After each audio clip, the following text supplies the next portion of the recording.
¿Qué tal? Un gusto poder saludarles. Ya estamos aquí en nuestra segunda clase o sesión de esta semana y estamos leyendo el libro de Isaías. Hoy vamos a leer los capítulos 3, 4 y 5, porque el capítulo 4 realmente es un poquito pequeño. Vamos a ir aprovechando para que vayamos disfrutando. Y bueno, para ir subrayando cuando sea necesario y no nos perdamos, sobre todo yo, ¿verdad? Pero bueno, muchas gracias por su paciencia, por su cariño. Yo de verdad disfruto mucho estar con ustedes. A veces cuando tengo que preparar algo, vuelvo y busco y rebusco y me regreso al original en hebreo, etcétera, etcétera. Pues lo disfruto mucho. Pero al compartir con ustedes, pues no se trata de hacerlos esperar tanto tiempo como ayer, pero fue lindo, de verdad fue lindo. A mí me gusta mucho. Volverlo a descubrir, encontrar lo que estaba buscando y que sí lo había leído. Bueno, hacemos nuestra oración. Padre Dios, bendito y alabado seas. Tu palabra nos da vida. Tu palabra es lámpara que ilumina nuestros pasos, como luz en nuestro sendero. Que tu Espíritu Divino ilumine nuestro entendimiento, nuestro conocimiento y sobre todo nuestro amor para seguirte y servirte en tu Hijo Jesucristo nuestro Señor. Amén. Capítulo 3, libro de Isaías.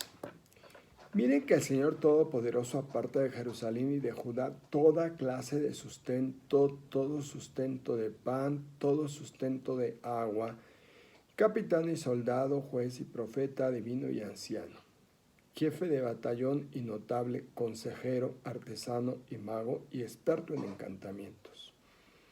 Nombraré jefes a muchachos, los gobernarán niños, se atacará a la gente, unos a otros, un hombre a su prójimo, se amotinarán.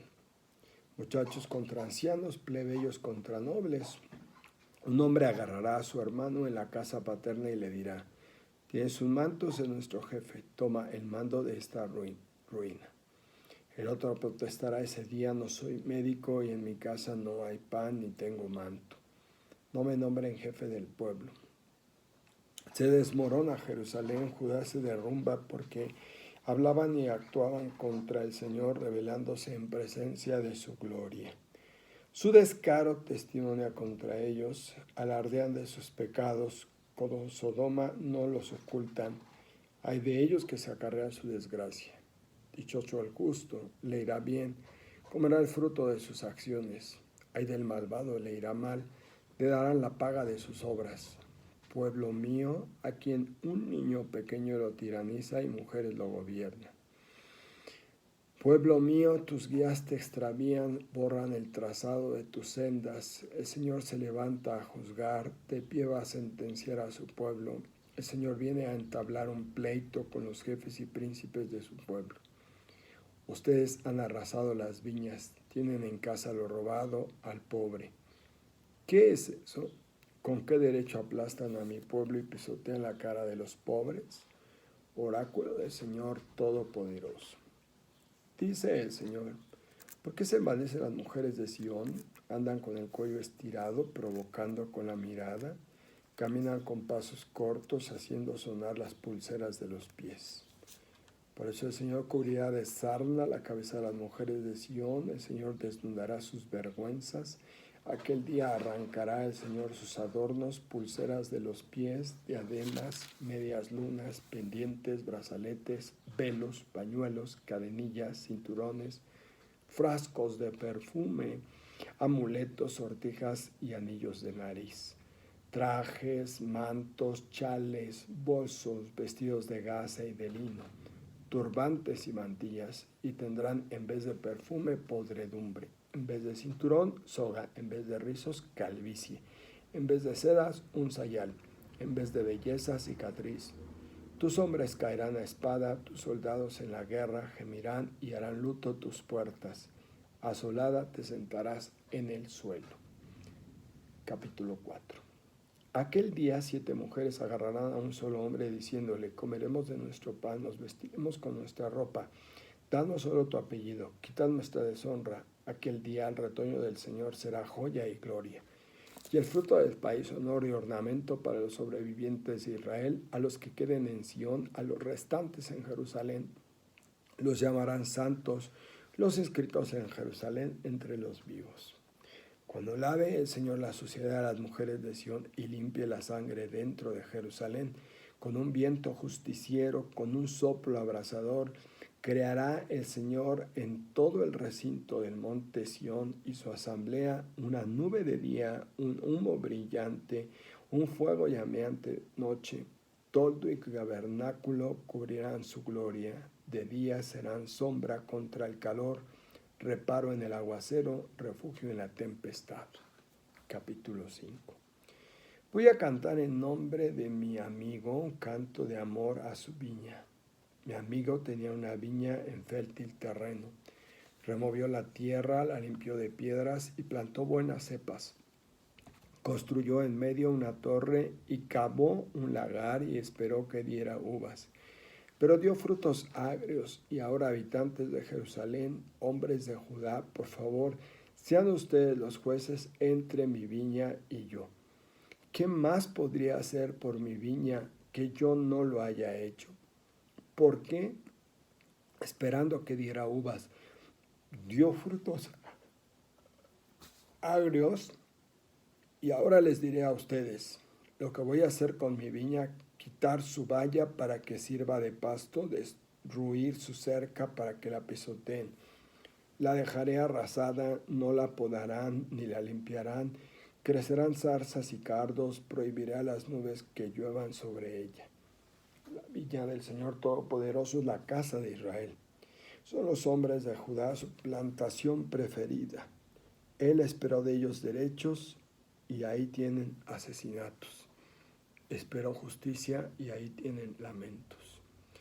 Hay de los que añaden casa a casas y juntan campos con campos hasta no dejar sitio y vivir ellos solos en medio del país.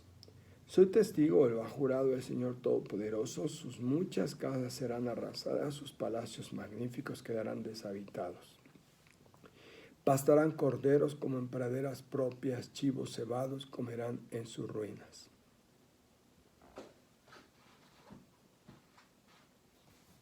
Diez cuadras de viña no darán más que un tonel, una carga de semilla dará solo una canasta. Hay de los que madrugan en busca de licores y hasta el crepúsculo los enciende el vino. Todo con cítaras y arpas, panderetas y flautas y vino en sus banquetes, y no atienden a la actividad de Dios, ni se fijan en la obra de su mano, y así mi pueblo inconsciente va deportado. Sus nobles mueren de hambre, y el pueblo se quema de sed. El abismo ensancha sus fauces, dilata la boca sin medida. Allá bajan los nobles y el pueblo, su tumulto y sus festejos. Será doblegado el mortal, será humillado el hombre. Los ojos arrogantes serán humillados. El Señor Todopoderoso será exaltado al juzgar. El Dios Santo mostrará su santidad en la sentencia.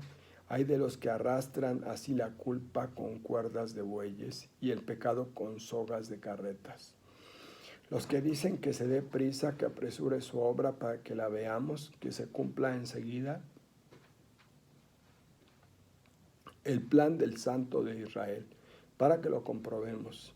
Hay de los que llaman al mal bien y al bien mal, que tienen las tinieblas por luz y la luz por tinieblas, que tienen lo amargo por dulce y lo dulce por amargo.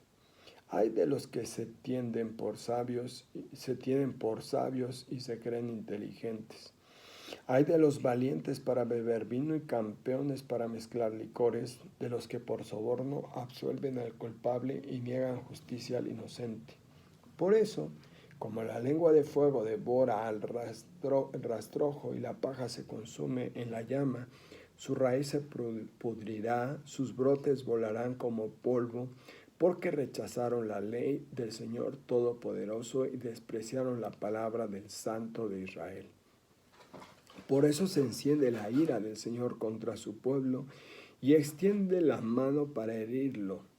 Tiemblan los montes, yacen los cadáveres como basura por las calles, y con todo eso no se aplaca su ira, sigue extendida su mano. Izará una bandera para un pueblo remoto, silbará hacia el confín de la tierra, mírenlo llegar veloz y ligero. Nadie se cansa, nadie tropieza, no se acuesta, no se duerme, no se desprende el cinturón de los lomos, no se desata la correa de las sandalias. Sus flechas están afiladas y todos los arcos tensos. Los cascos de sus caballos son como de piedra y las ruedas como torbellinos. Su rugido es de león. Ruge como los cachorros, gruñe y atrapa la presa, la retiene y nadie se la arranca. Aquel día bramará contra él como brama el mar. Mira a la tierra en espesas tinieblas, nubarrones oscurecen su luz. Palabra de Dios. Novedad. Estamos siguiendo esta Biblia de nuestro pueblo de Luis Alonso Shekel. De esta misma hay una que tiene la lección divina, diríamos. Esta que yo tengo en mis manos, que les he mostrado, tiene aquí en la parte inferior unas notitas. Vamos a ver a grandes rasgos esas notitas. Yo me permito recomendarles, por favor, nunca vean las notitas sin haber leído el texto. Se van a prejuiciar. Es preferible leer el texto primero y ya después vemos las notitas. Del capítulo 1, versículo 1, dice, visión de Isaías. Encabezamientos de este tipo son comunes en la literatura profética. Normalmente designa la naturaleza del libro, el autor y en algunos casos alude al tipo de audiencia y al periodo histórico en el que se desenvuelve. Volvemos al capítulo 1, versículos 1. Visión de Isaías, hijo de Amós, acerca de Judá y de Jerusalén, en tiempos de Osías, de Jotán, de Acaz y de Ezequías, reyes de Judá. Y les pedí que subrayaran los reyes para que no perdamos la época, el tiempo. Dice capítulos 1, 2 y 9. Versículos 1, 2 al 9. Requisitoria de Dios y confesión del pueblo. Dios invoca a los cielos y a la tierra como testigo de un pleito que tiene con su pueblo. En los casos en que se invoca esta clase de testigos, las relaciones de Dios con su pueblo y con todos los pueblos tienen siempre repercusiones cósmicas, como aquello que leeremos en su momento y que algunos hemos escuchado cuando escuchamos los textos de Mateo, las estrellas se bambolearán, etcétera, etcétera. Bueno, los versículos 10 al 20. Segunda requisitoria, el profeta llama a Sodoma y Gomorra a los dirigentes y habitantes de Jerusalén. Algunos hacen unas traducciones un poquito extrañas porque no sé de dónde las tomaron. Cuando habla de Sodoma y Gomorra, resulta que los hombres eran abusadores. Por una traducción de otra época se llamó sodomía, etcétera, etcétera. Pero el término específico hebreo que aparece ahí es abusadores. Dice, estaba ubicada cerca del Mar Muerto. Ambas fueron destruidas por sus abominaciones.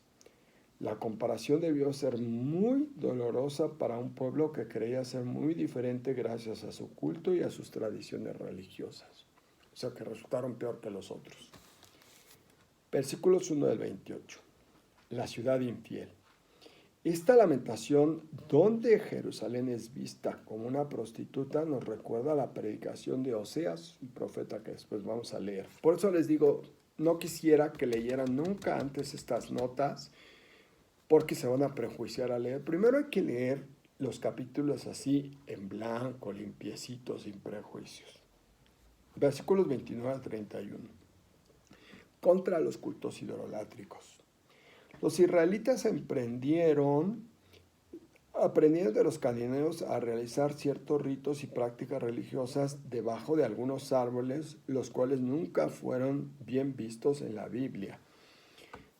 Recuerden que leímos en libros anteriores, en Jueces, en Reyes, en fin, las Astartes, Asherat, Baal, dioses fenicios. Baal significa señor. Astarte significa señora. Y Asherah era la diosa prostituta que no tenía piernas y se representaba montada sobre algún animal. Luego los famosos árboles sagrados, los altosanos de los montes. Sión, centro del reino escatológico, capítulo 2, versículos 1 al 5. Como en capítulo 1, versículo 1, se utiliza de nuevo el título de visión para introducir una serie de oráculos que se extienden hasta el capítulo 5. Vamos a verificarlo. Capítulo 2, versículo 1. Visión de Isaías. Subrayenlo, por favor, anótenlo. Otra vez, hijo de Amós, acerca de Judá y Jerusalén, parejito, el norte y el sur, ambos reinos. No solamente uno, ni solamente el otro. Continuamos. Dice, versículos 6 al 22 del capítulo 2. Teofanía y juicio de Dios. Varias son las cuales por las cuales Dios rechaza a su pueblo. La proliferación de adivinos y hechiceros. Es un fenómeno muy común en las culturas orientales. Eso es, según los profetas, dudar del poder de Dios. En la abundancia y el bienestar económico, el pueblo se vuelve autosuficiente y cambia la adoración debida al Señor por la adoración a todo lo que simboliza riqueza y poder. Aguas. No se trata de una clase de moral ahorita, pero aguas. La adivinación y la autosuficiencia llevan a abandonar a Dios por procurar riqueza y poder. Capítulo 3, versículos 1 al 15. Anarquía en Jerusalén. El profeta vaticina la decadencia de Jerusalén porque el Señor se aparta de su pueblo, pero en realidad la decadencia como tal se da como resultado de la incapacidad de sus dirigentes por mantener la armonía en la organización social de la ciudad.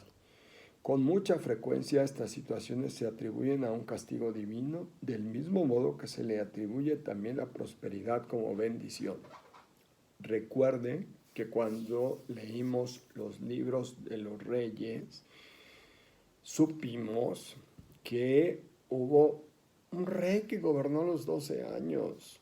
O sea, reyes que gobernaron meses, muy jovencitos. ¿Qué podían gobernar estas gentes? ¿Qué podían hacer?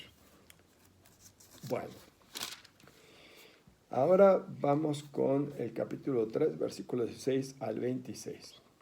Contra el lujo femenino, los misóginos, bueno, aquí se deleitarían. Las hijas de Sión simbolizan la pretensión a veces de ocultar la cruda realidad del pueblo con todo tipo de distracciones. Opulencia de algunos, representada en las baratijas de las hijas de Sión, es un insulto para la ingente cantidad de hombres y mujeres que carecen de lo mínimo. Siempre que hay una exageración, siempre hay una pobreza por el otro extremo. Capítulo 4, versículos 1 al 6. Las viudas de Jerusalén. No era extraño que en tiempos de guerra muchos hombres murieran, trayendo como consecuencia escasez. La solución más práctica, aunque humillante, era que un hombre tuviera varias mujeres a la vez. Pero en aquel entonces la vida de una mujer sin marido era un oprobio. Todavía hay mujeres que piensan en la actualidad, en la ciudad y en los pueblos que una mujer sin un hombre no vale. Realmente por ahí no van las cosas. Capítulo 5, versículos 1 al 7. Canto a la viña. Esto es lo que yo destacaría hoy de manera especial. La imagen de la viña es de lo más familiar para la mayoría de los pueblos del cercano Oriente, así como entre nosotros la milpa, el huerto, el solar, para ellos la viña. Se trata de un pedazo de tierra cultivado con especial esmero, ya que de allí era posible extraer el sustento básico para la familia. y que todo se vuelque de manera inversa, híjole, ya después vamos a leer cosas muy interesantes al respecto. Versículos 8 al 25 de ese capítulo 5. Amenazas contra los malvados. Comienza aquí una serie de 6 ayes o amenazas contra los malvados. Aguas, por favor, ayes o amenazas. Hay quien traduce los ayes como malditos. Cuidado, por favor. Voy a permitir ir directamente a los ayes. Versículo 8. Ay de los que añaden casas a casas.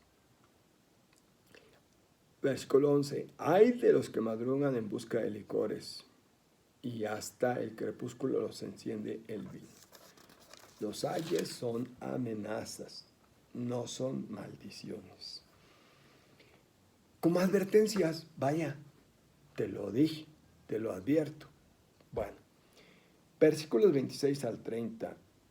Invasión de Siria. La invasión que están realizando los asirios en tiempos de Isaías es vista como un castigo necesario para purificar a Israel. Es como si el Dios mismo la ordenara. Hay que tener mucho cuidado con esta forma de pensar que es castigo de Dios y que es responsabilidad nuestra. Porque muchas veces, voy a entrar a algo que no es moral, es ético. En lugar de buscar culpables, hay que hacerlos responsables. Bien, aquí vamos a continuar. Muchas gracias. No se olviden esta pequeña modalidad que les acabo de introducir. ¿Por qué la importancia de esta Biblia? Y que estamos tomando las pequeñas notitas que aparecen y que, por favor, yo les recomiendo que no las lean antes de haber leído el texto llano tal cual, porque si no, se van a prejuiciar y eso no ayuda mucho. Comienzan comparaciones como el profeta Amós, y ni siquiera hemos leído al profeta Amós en este momento. Sí, ya sé que alguna vez lo hemos escuchado en misa, pero es diferente leer todo el libro a conocer y a querer comparar de inmediato. Gracias, de veras, gracias por su paciencia, por su cariño, y espero que esta modalidad que acabo de introducir, esta novedad, les siga ayudando también. Por eso les sugiero esta Biblia.